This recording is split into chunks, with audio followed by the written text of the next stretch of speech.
Ever meet someone and right away they give off a negative vibe? You know it when you see it, but what if it's you? Our guest, Davina Kaur, says you can dispel negative energy in your life and find a happier, more honest way of being. She is an author, a radio host, and the founder of the nonprofit Sexy Brilliant. We're going to find out what that's all about.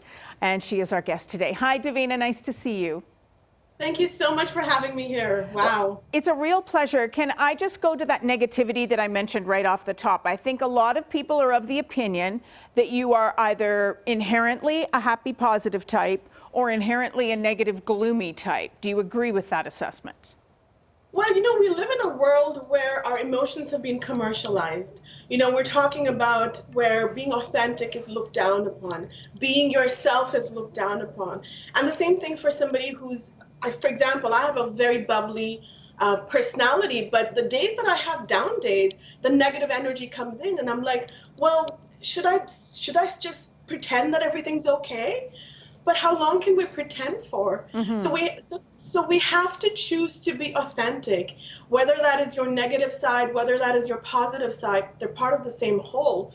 So when we start practicing radical self-acceptance, we then start having this more loving, compassionate relationship with ourselves. What is radical self-acceptance? Do I have to never go to the gym again and just accept what I look like? Do I have to accept maybe I have some personality traits about myself I don't love? Should I not try to change them?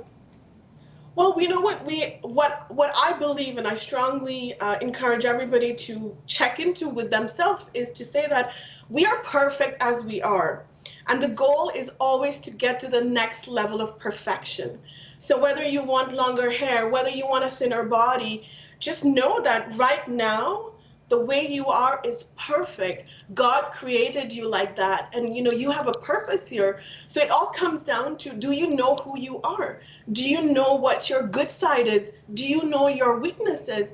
And then can you practice radical self-acceptance to become a better version of yourself? That's what I mean by radical self-acceptance. So what role does social media play in all of this? And the reason why I ask is because we live in a completely different era. I may like myself, but if I put myself out there on social media, there are bound to be people who are going to tell me I shouldn't like who I am or what I've said or how I look.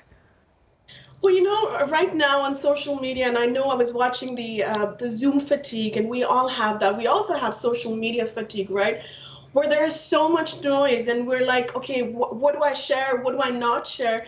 But what we are not doing is we're not sharing our authentic self. We're not sharing the struggle that I have. I'm a full-time single mother, or for example, I'm depressed. I've struggled with depression, and I know many of the people who are watching are going through this mental health crisis. How about being authentic? When we are authentic, we attract more like-minded people into our lives. And when we hang out with our own community on social media, in person, guess what happens? We become like that too. We start creating a tribe for ourselves, a community, a family, so to say, of people wanting that not only do I rise, but everybody around me rises as well. And that's what we're looking for in this world right now. You say that your daily goal is to laugh 100 times in a day. Do you have a secret for how to do that? Do you just randomly laugh and it actually makes you happier, or does something have to be legitimately funny? Well, I'm just like, okay, as I mentioned, I am one of those happy, chirpy, eccentric people. I mean, that's why there's a hair flower in my hair, right? Like, it's who I am. The choice to laugh is to be the happiest person you know, whether that is, on a Sunday or it's on a Monday. Make sure that you are choosing to be yourself, happy, vibrant, sexy, brilliant, if those are the words that speak to you. But it all comes down to knowing who you are and uncovering those layers and finding your authentic self.